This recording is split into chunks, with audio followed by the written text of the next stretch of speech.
Yes, hello everyone, welcome to my CDP and psychology class, my dear friends। जैसा कि आपको पता है हम लोग डिस्कस कर रहे थे CDP का बहुत बेहतरीन कॉन्सेप्ट, जिसमें लास्ट क्लास में हम लोगों ने एडजस्टमेंट और माल एडजस्टमेंट और साथ में डिफेंस मेथड्स मैकेनिज्म की भी बात की थी। माय डियर, आज की ये क्लास जो है वो बहुत इम्पोर्टेंट है बिकॉज ऑफ ये पेडागोजिकल पोर्शन है जो आपके CTET है, UP TET है, MP TET है या फिर टीचर ग्रेड के जितने भी एग्ज़ाम्स हैं उन सभी एग्ज़ाम्स में इस वाले कॉन्सेप्ट से क्वेश्चंस पूछे ज़रूर जाते हैं, मतलब 101%। तो यहाँ पर जैसा कि आप देख पा रहे हैं आज हम बात करने वाले हैं असेसमेंट एंड इवेल्युएशन की। My dear, evaluation and assessment, assessment क्या होता है, इवेल्युएशन क्या होता है, उसकी भी अपन बात करेंगे। ठीक है, चलिएगा। तो यहाँ पर अपन बात कर रहे हैं इवेल्युएशन क्या है, असेसमेंट क्या होता है। ठीक है, आकलन और मूल्यांकन। माय डियर, जैसा कि आपको पता है अगर सीधी सी अपन बात करें तो सिंपल सी भाषा में अगर इस चीज़ को समझें कि असेसमेंट वाकई एक शॉर्ट कॉन्सेप्ट है, ए पार्ट ऑफ इवेल्युएशन है। असेसमेंट एक छोटा पार्ट है जो बालक की प्रोग्रेस को, लर्नर की जो प्रोग्रेस होती है उसको असेस करने के लिए किया जाता है कि कहीं कोई वीकनेस तो नहीं रह गई है, कहीं कोई और कोई शॉर्ट पॉइंट तो नहीं है, कहीं कोई उसका पर्सनैलिटी से लेकर के या बिहेवियर से लेकर के कोई डिस्क्लोजन तो नहीं है। इन सब चीज़ों के लिए असेसमेंट किया जाता है। और इवेल्युएशन जो किया जाता है माय डियर, इवेल्युएशन ओवरऑल उसकी जो भी अचीवमेंट है, जो भी उसकी पर्सनैलिटी है, बिहेवियर है, उसकी स्टडी है, ठीक है ना, उसका ऑल राउंड डेवलपमेंट जो है उसको टारगेट किया जाता है इवेल्युएशन के द्वारा, मूल्यांकन के द्वारा।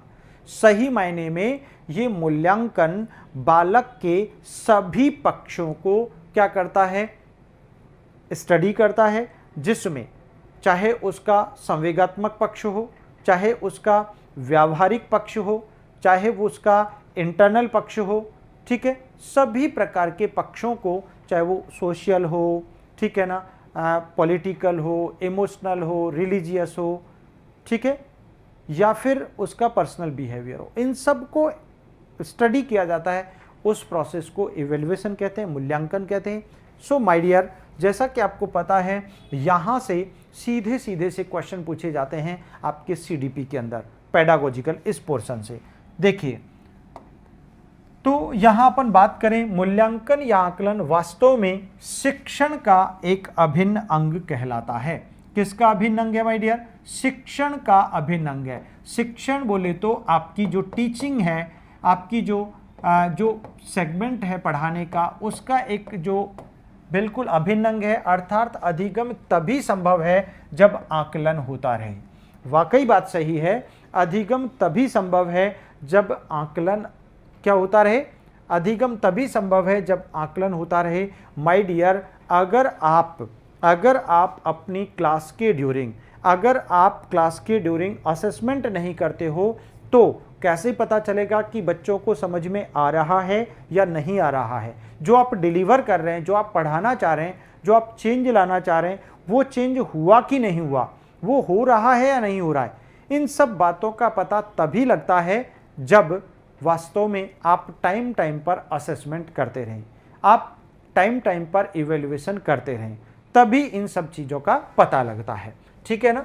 तो इवेल्युएशन और assessment is an integral part of teaching. ठीक है ना? High learning is possible only when assessment takes place. ठीक है, व्हेन असेसमेंट टेक्स प्लेस। बिल्कुल क्लियर है? चलिएगा आगे बढ़ते हैं। आकलन और मूल्यांकन के फायदे क्या हैं, यहां से आपका क्वेश्चन जरूर पूछा जाता है आपके CTET में, आपके UP TET में, आपके MP TET में, आपके बिहार में, सब जगह पर यहां से क्वेश्चन अक्सर पूछा जाता है। ठीक है, ये बात आप ध्यान में रख लें। क्लियर है?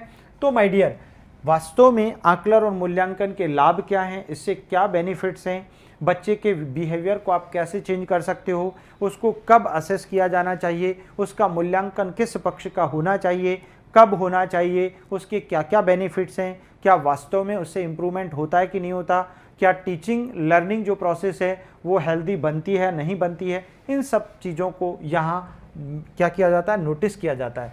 तो इसमें बच्चे का अधिगम का स्तर बढ़ता है, ठीक है ना। In this the learning level of the child increases, ठीक है। इससे बच्चे का अधिगम का स्तर बढ़ता है।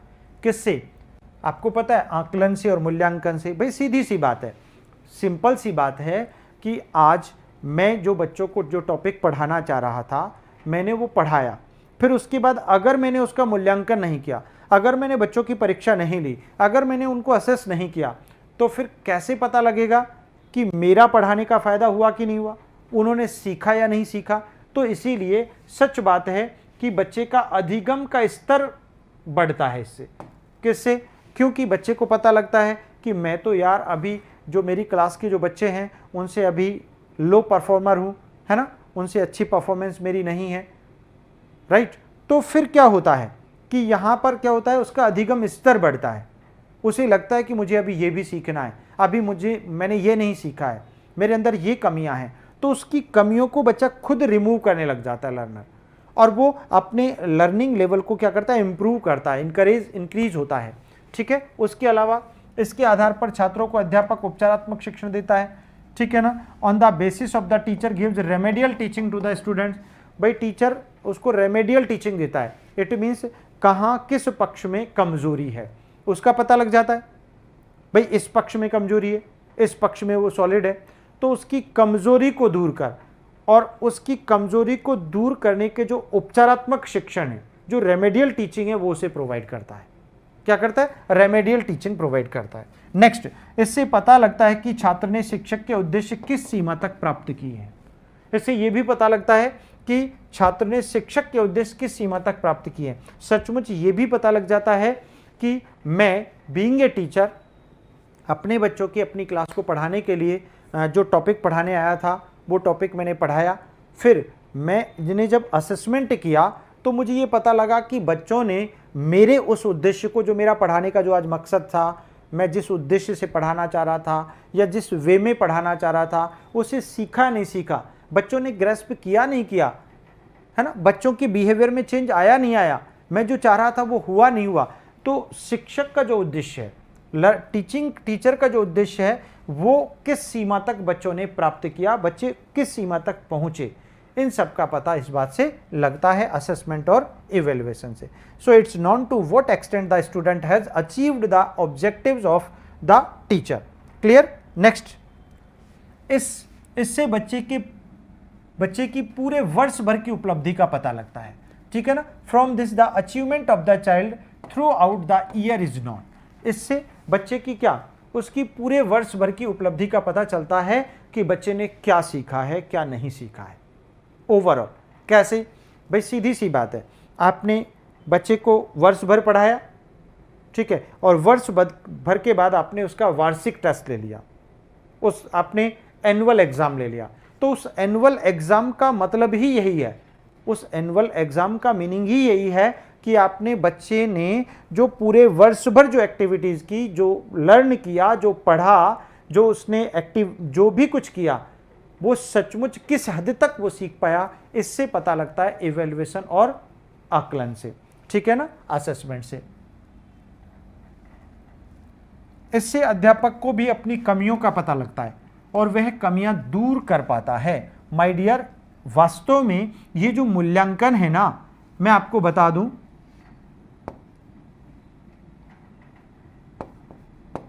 ये जो मूल्यांकन है, ये मूल्यांकन छात्र के लिए भी होता है और अध्यापक के लिए भी होता है, दोनों के लिए होता है। यानी कि लर्नर के लिए भी होता है इंपॉर्टेंट और स्टूडेंट के लिए भी होता है। तो ऐसा नहीं है कि सिर्फ स्टूडेंट्स का ही मूल्यांकन होता है, भैया मूल्यांकन तो टीचर्स का भी होता है और करते ही हैं। डेमो क्लासेज में जनरली क्या होता है, आप कहीं पर भी किसी भी क्लास को पढ़ने से पहले आप पहले डेमो दिखाया जाता है ना, डेमो कि वास्तव में टीचर का पढ़ाने का तरीका क्या है, टीचर का ड्रेसिंग सेंस क्या है, टीचर की क्वालिटी क्या है, टीचर की कम्युनिकेशन स्किल कैसी है, उसका आई कॉन्टैक्ट कैसा है। तो इन सब चीज़ों से टीचर का भी तो मूल्यांकन हो रहा है। तब जब आपको टीचर का हुलिया पसंद आया, टीचर की टेक्निक्स पसंद आई, टीचर का पढ़ाने का ढंग पसंद आया, टीचर की भाषा शैली आपको समझ में आई, तभी तो तभी तो आप उस क्लास को ज्वाइन करोगे, अदरवाइज तो चले जाओगे। तो सीधी सी बात यही है कि यहाँ पर भी वही है कि अध्यापक की अपनी कमियों का पता लगता है और कमियां इसकी सहायता से, मूल्यांकन की सहायता से अध्यापक अपनी कमियों को दूर भी कर पाता है। ठीक है, तो इसीलिए सेल्फ इवेल्युएशन भी जरूरी है। From this the teacher also comes to know about his shortcomings and he is able to remove the shortcomings. ठीक है, बालक अभिप्रेरित होते हैं, है ना। चिल्ड्रन गेट इंस्पायर्ड, बालक क्या होते हैं? अभिप्रेरित होते हैं। चिल्ड्रन गेट इंस्पायर्ड, बालक अभिप्रेरित होते हैं। क्या होते हैं? अभिप्रेरित होते हैं। चिल्ड्रन गेट इंस्पायर्ड, बिल्कुल होते हैं। भाई सीधी सी बात है, अगर आप मूल्यांकन करते हो और एक बच्चे को बहुत अच्छा स्कोर अचीव हो रहा है तो वो कितना मोटिवेट होगा, वो और ज़्यादा मेहनत करेगा। ठीक है ना। लेकिन दूसरे पक्ष में अगर दूसरे बच्चे को कम स्कोर हुआ है तो भी मोटिवेट होगा। अगर आप उसके साथ सहानुभूतिपूर्ण बातें करते हो और उसके बिहेवियर को अंडरस्टैंड करते हुए आप उसे रेमेडियल टीचिंग प्रोवाइड करते हो तो वह भी मोटिवेट होगा कुछ अच्छा करने के लिए। वो सोचेगा कि यार मैंने कम किया है, मुझे और ज़्यादा मेहनत करनी है और मुझे आगे जाना है। तो मूल्यांकन वास्तव में बालकों में अभिप्रेरणात्मक क्षमता को विकसित भी करता है, इसमें कहीं कोई संदेह नहीं है। नेक्स्ट देखिएगा, आकलन के प्रकार। अब माय डियर, आकलन वास्तव में 4 प्रकार का होता है। कितने प्रकार का होता है? 4 प्रकार का। असेसमेंट कितने प्रकार का होता है? 4 प्रकार का। कितने प्रकार का? 4 प्रकार का। एक तो सेल्फ असेसमेंट, जब ऐसा वह असेसमेंट जब लर्नर स्वयं का असेसमेंट स्वयं ही करे, और जब व्यक्ति अपना आकलन खुद करता है तो निश्चित तौर पर कमियां रह जाती हैं। क्यों? क्योंकि मेरा मूल्यांकन अगर मैं ही करूंगा, मेरा आकलन मैं ही करूंगा, तो मैं अपनी कमियों को बाहर नहीं निकालूंगा क्या? कभी कोई नहीं निकालता। इट मीन्स अपनी नाक पे मक्खी बैठने कोई नहीं देता है, अपनी माँ को कोई डाकन नहीं कहता है। ये कहावत है, ये प्रोवर्ब्स है हिंदी में, आप जानते होंगे।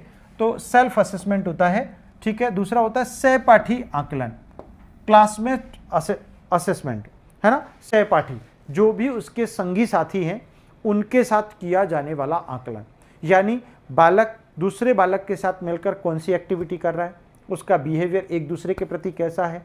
तो इस प्रकार का जो असेसमेंट होता है वो सहपाठी असेसमेंट कहलाता है। ठीक है, उसके बाद होता है व्यक्तिगत आकलन, इंडिविजुअल असेसमेंट। एक एक पूरी क्लास में से एक एक बच्चे का असेसमेंट करना।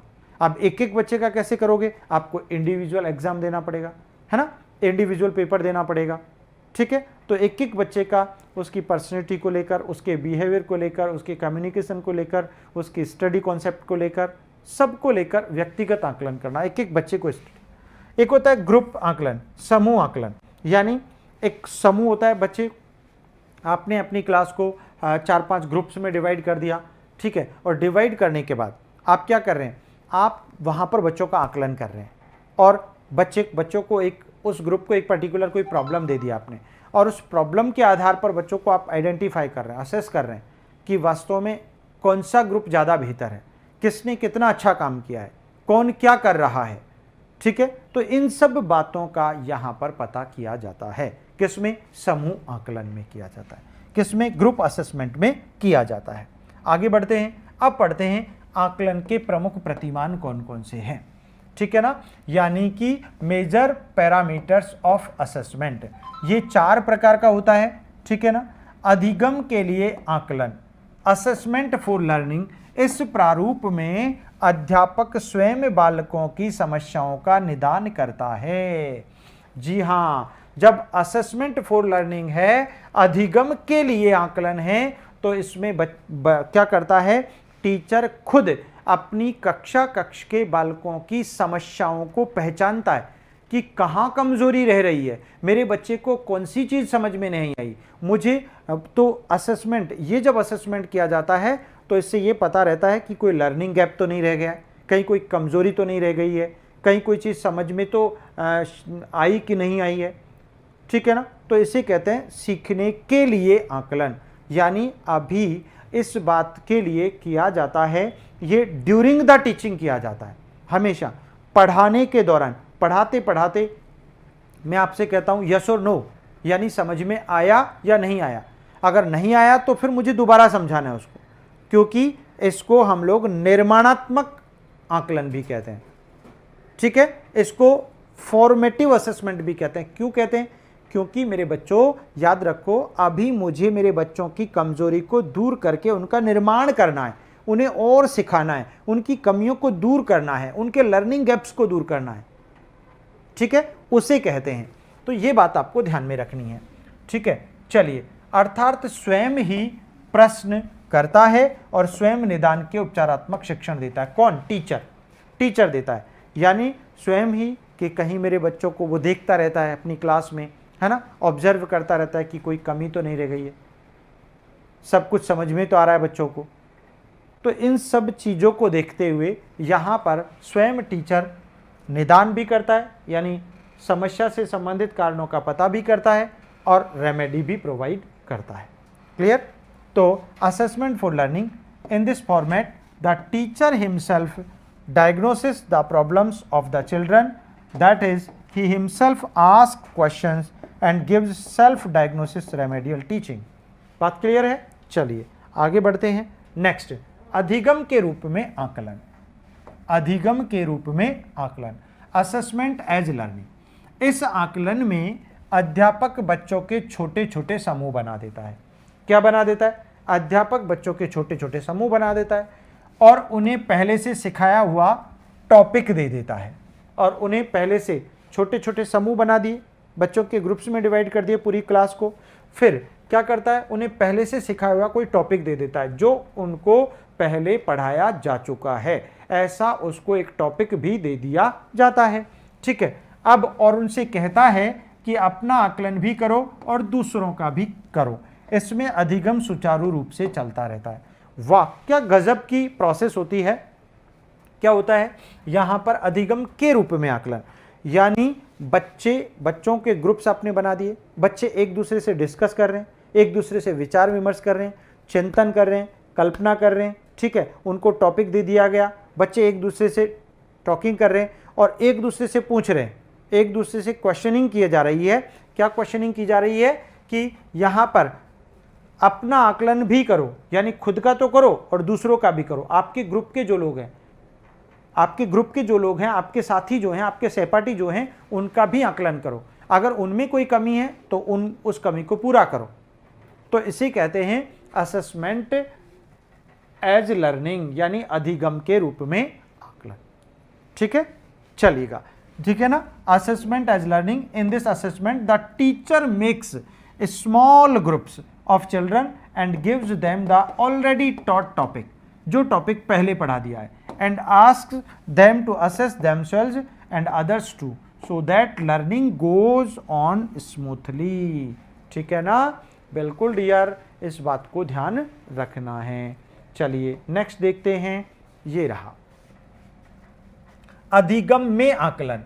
अगला है assessment in learning. In learning है, इस आकलन में बालक अपना अधिगम खुद करता है और उसे जो ना आए खड़ा होकर अध्यापक से उपचारात्मक अधिगम मांगता है। मतलब इसमें बच्चा खुद सीखता है ना। इसे हम लोग क्या कहते हैं? सेल्फ रीडिंग, सेल्फ स्टडी भी कह सकते हैं, है ना। बालक खुद सीखता है और अगर जो कोई टॉपिक समझ में नहीं आया, जो चीज़ समझ में नहीं आई, जो स्टेटमेंट समझ में नहीं आया, तो क्लास में ही खड़ा होकर अपने टीचर से डिस्कस करता है, सर प्लीज़ रिपीट इट, इसे रिपीट करो, मुझे समझ में नहीं आया, इसे एक और एग्जाम्पल से समझाओ। ऐसा बहुत बार होता है। मैं हमेशा अपनी क्लास में कहता हूँ अपने स्टूडेंट्स को कि गाइज, अगर आपको कोई चीज़ समझ में नहीं आती है तो आप मुझे 10 बार पूछो, मुझे कोई आपत्ति नहीं है, लेकिन आप पूछो। अगर आपने नहीं पूछी तो मुझे कैसा पता चलेगा कि आपको चीज़ समझ में आई नहीं आई? हाँ, जब मैं मेरे हिसाब से मूल्यांकन करूंगा, आकलन करूंगा, तब मुझे पता लगेगा, ठीक है ना। क्लियर? चलिएगा, तो assessment in learning, in this assessment the child does his own learning and what he doesn't know stands up and ask for remedial learning from the teacher. ठीक है, लर्निंग फ्रॉम द टीचर।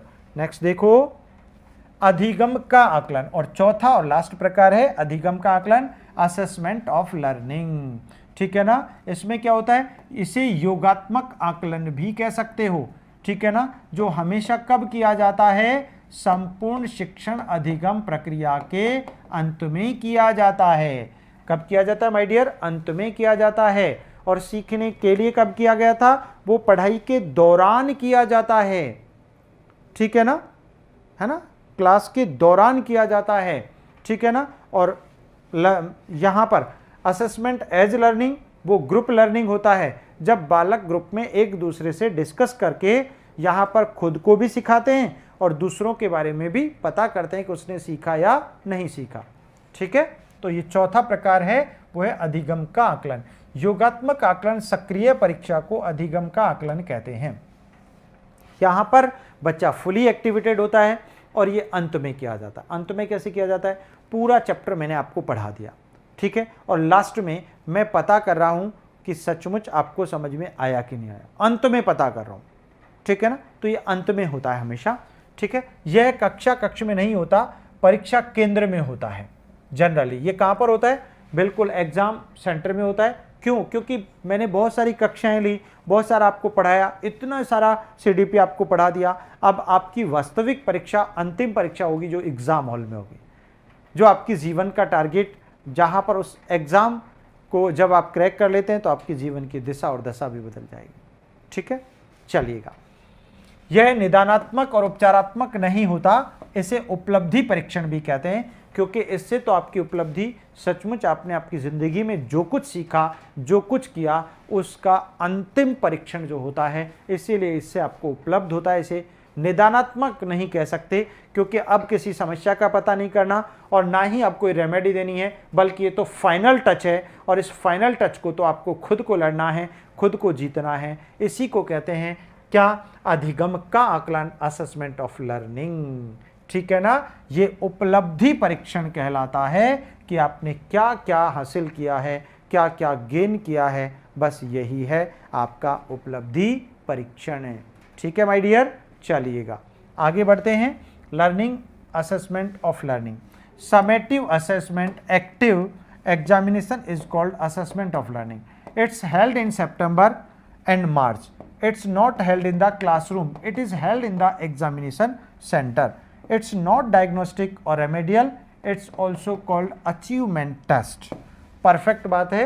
ये एक और बात हम यहाँ पर miss कर रहे थे, ये सितंबर और मार्च में होता है, ये ध्यान रखना है। ये कक्ष में नहीं होता, बल्कि परीक्षा केंद्र में होता है, ठीक है ना। ये कक्ष में कभी भी नहीं होता, योगात्मक आकलन होता ही नहीं है, क्योंकि ये तो फाइनल टच है। आपने पूरे साल मेहनत की, दबा के मेहनत की, शानदार अच्छी मेहनत की, और उसके बाद आपका फाइनल एग्ज़ाम जो गवर्नमेंट बॉडी है, जब आप गवर्नमेंट जॉब में जाना चाहते हो या जिस भी आप सेगमेंट में जाना चाहते हो, जो फाइनल बॉडी है जो इस एग्ज़ाम को कंडक्ट करता है, वो आपका योगात्मक आकलन कहलाता है, ठीक है। इसको समेटिव असेसमेंट भी कहते हैं। क्लियर है? चलिए आगे बढ़ते हैं और अब बात करते हैं शैक्षिक पक्ष का आकलन, असेसमेंट ऑफ एजुकेशनल एस्पेक्ट।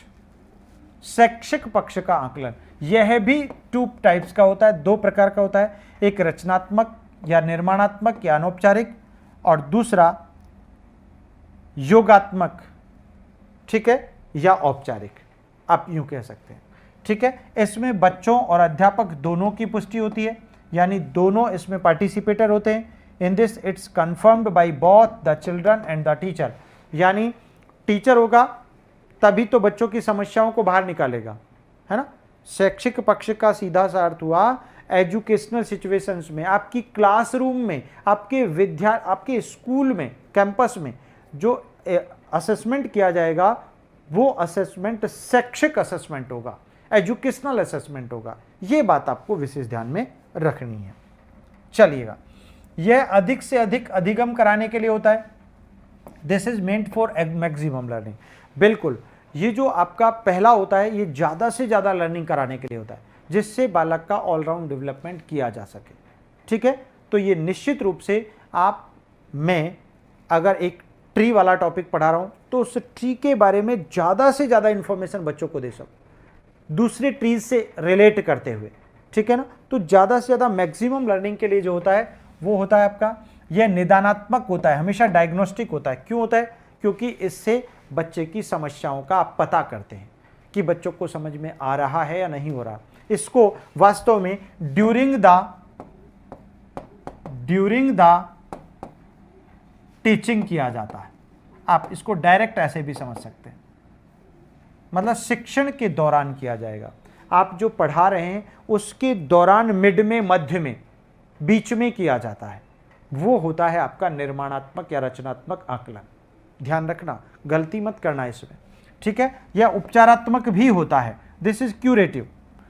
क्यों? क्योंकि आप साथ ही साथ बच्चों की क्या कर रहे हो, समस्याओं को दूर भी करते जा रहे हो, है ना, उनका निर्माण भी करते जा रहे हो, इसलिए रेमेडियल भी होता है। इसे अधिगम के लिए आकलन भी कहते हैं। This is also called assessment for learning भी होता है ना। अधिगम के लिए आकलन, अधिगम के लिए, इसी को हम रचनात्मक और निर्माणात्मक कहते हैं। और अधिगम का आकलन उसे योगात्मक और औपचारिक कहते हैं। यह बात ध्यान रखने की है, बस दो ही बात विशेष होती है, इसलिए शैक्षिक पक्ष में दो प्रकार का होता है। इसे अनौपचारिक भी कहते हैं, दिस इज कॉल्ड इनफॉर्मल, ठीक है ना। अनौपचारिक इसलिए होता है क्योंकि ये शैक्षिक पक्ष और सह शैक्षिक पक्ष दोनों में किया जा सकता है ना। स्कूल और स्कूल के बाहर भी किया जा सकता है, लेकिन जब शैक्षिक पक्ष में किया जाए तो इसलिए अनौपचारिक है कि ये आपकी हर एक्टिविटी को ऑब्जर्व करता है, सिर्फ पढ़ने की नहीं, आपकी खेलने की, आपकी बोलने की, आपकी कूदने की, आपकी रोने की, आपकी हंसने की, सारी एक्टिविटीज़ को क्या करता है, असेस करता है। इस कारण इसको हम लोगों ने अनौपचारिक नाम दे दिया। हमारे सिस्टम में 4 रचनात्मक आकलन के अंक लगाए जाते हैं, है ना। इन चारों आकलनों को रचनात्मक के साथ साथ योगात्मक आकलन भी माना जाता है ना। 4 लगाए जाते हैं, आपको पता है, FA1, दूसरा होता है FA2, तीसरा होता है FA3 और चौथा होता है FA4। ये 4 होते हैं, है ना। Formative assessment 1, formative assessment 2, formative assessment 3 and formative assessment 4। इस प्रकार से 4 किए जाते हैं, ठीक है ना, जिसमें आपका क्लास टेस्ट आ जाता है ना। बल्कि आपका third term, mid term, annual term, ये आपके जो होते हैं ये हमेशा योगात्मक आकलन में जाएंगे, ये औपचारिक आकलन में जाएंगे, क्योंकि वो अंत में किए जाते हैं। भाई मैंने आपको कोई चैप्टर पढ़ाया और उस चैप्टर के अंत में फिर आपका असेसमेंट किया तो योगात्मक है, लेकिन चैप्टर पढ़ाने के दौरान ही कर रहा हूं तो वो निर्माणात्मक है, ठीक है, वो सीखने के लिए है। इस बात को ध्यान रखना है। इसलिए हमारे सिस्टम में कितने रचनात्मक आकलन होते हैं भाई? 4 होते हैं, है ना। इन चारों के नंबर्स भी डिवाइडेड होते हैं, ये 10 नंबर का होता है, ये 10 का होता है, ये भी 10 नंबर का होता है और ये भी 10 नंबर का होता है, इसलिए देयर आर 40 मार्क्स, ठीक है। ये बात आपको सीखनी है, ध्यान में रखनी है। Our 4 formative assessments are scored in the system. These 4 assessments are considered formative as well as summative assessment, ठीक है। नेक्स्ट देखो, रचनात्मक आकलन के उपकरण व तकनीक। अब रचनात्मक आकलन को किया जाता है तो उसके लिए हम कौन कौन सी तकनीक्स अपनाते हैं, क्या क्या तरीके हमारे पास होते हैं, क्या क्या टेक्निक्स होती हैं, कौन कौन से उपकरण को काम में लिया जाता है। बड़ा सिंपल है। तो क्या करते हैं आप लोग? अवलोकन। आप जब पढ़ा रहे हैं तो पढ़ाई के दौरान बच्चों को क्या करते हो? ओवरव्यू करते हो, है ना, अवलोकन करते हो, उन्हें ऑब्जर्व करते हो और ऑब्जर्वेशन के आधार पर ही आप उनसे क्वेश्चन पूछते हो और उनकी कमियों का पता लगाते हो, ठीक है, ऑब्जर्वेशन। दूसरा, मौखिक तकनीक। आपने बच्चों को जो पढ़ा रहे हो क्लास में, पढ़ाते पढ़ाते आपने पढ़ा दिया, आपको लगा कि शायद उस बच्चे को समझ में नहीं आया, तो आपने उससे ओरली पूछ लिया क्वेश्चन कि बेटा आपको समझ में आया नहीं आया, ठीक है, तो आपने वो क्वेश्चन उस बच्चे से पूछ लिया, ठीक है, तो उसे हम कहते हैं ओरल टेक्निक होती है। दूसरी होती है लिखित टेक्निक। कुछ बच्चे, आप क्या करते हो, बच्चों से रिटन फॉर्मेट में आप लेते हो, पढ़ाई के दौरान आपको समझ में नहीं आया, आया या नहीं आया, है ना, तो बच्चे से कुछ लिखवा लिया, आपने एक पैराग्राफ लिखवा लिया, ठीक है ना, आपने एक स्टोरी लिखवा ली, आपने जो पूरा चैप्टर पढ़ाया उस चैप्टर के दौरान पढ़ाते पढ़ाते आपको लगा कि शायद उन बच्चों को समझ में नहीं आया, तो आपने बच्चों से वापस रिटर्न करके देखा। तो इसको आप ऐसे भी कर सकते हैं। और नेक्स्ट, अन्य तकनीक बहुत सारी होती हैं। आप बच्चों को क्विज करा सकते हो, आप बच्चों को ग्रुप डिस्कशन करा सकते हो, ठीक है ना, और बहुत सारे, आप बच्चों को अंताक्षरी करा सकते हो, आप बच्चों को एक शॉर्ट कोई गेम खिला सकते हो, है ना, पढ़ाते पढ़ाते जो आप सिखाना चाहते हैं, उसके दौरान। ठीक है, तो ये इसकी टेक्निक्स होती हैं। अब बात करते हैं, दूसरा होता है योगात्मक आकलन या सारांशात्मक या संकलनात्मक या औपचारिक आकलन। ये हमेशा कब शिक्षण प्रक्रिया के अंत में किया जाता है, शिक्षण प्रक्रिया के अंत में किया जाता है, उसे हम लोग योगात्मक आकलन के नाम से जानते हैं। याद रखना, यह साल में केवल 2 बार होता है, सितंबर में और मार्च में। ठीक है ना, एक हाफ ईयरली और एक एनुअल, है ना, एक हाफ ईयरली होता है, ठीक है, और एक एनुअल होता है।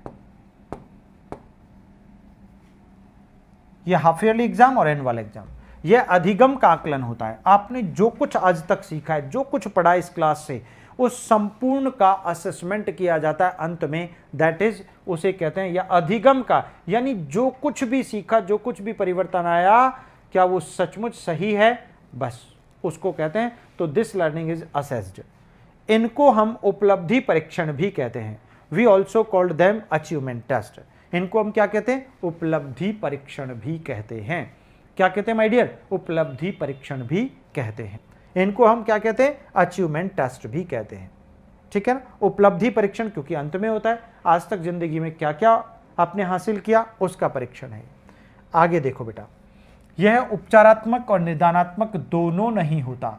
ठीक है ना, this is not both curative और डायग्नोस्टिक। ये डायग्नोस्टिक तो बिल्कुल नहीं होता, हाँ उपचारात्मक कुछ हद तक हो सकता है, लेकिन क्यों नहीं होता, क्योंकि ये तो फाइनल टेस्ट है। इसमें तो आपको मौका ही नहीं दिया जाएगा कि बेटा ऐसे नहीं ऐसे करो, इसलिए ये न तो निदानात्मक होता है और ना ही उपचारात्मक होता है। अब आपके पास हाथ से मौका गया भाई, लास्ट एग्जाम में जब पहुंच गए फिर उसके बाद कोई संशोधन की गुंजाइश है नहीं, वो तो चला गया जो आपने लिख दिया। अब तो आपका फाइनल रिजल्ट आएगा कि आपकी ज़िंदगी यहाँ पर स्टैंड करती है, आप इस लायक हो, आप ये बन सकते हो, ये नहीं बन सकते हो, दैट्स ऑल, बस खत्म बात। इससे पेपर पेन परीक्षण भी कहते हैं, क्योंकि ये लास्ट और अंतिम फाइनल एग्जाम होता है, क्योंकि ये फाइनल टच है।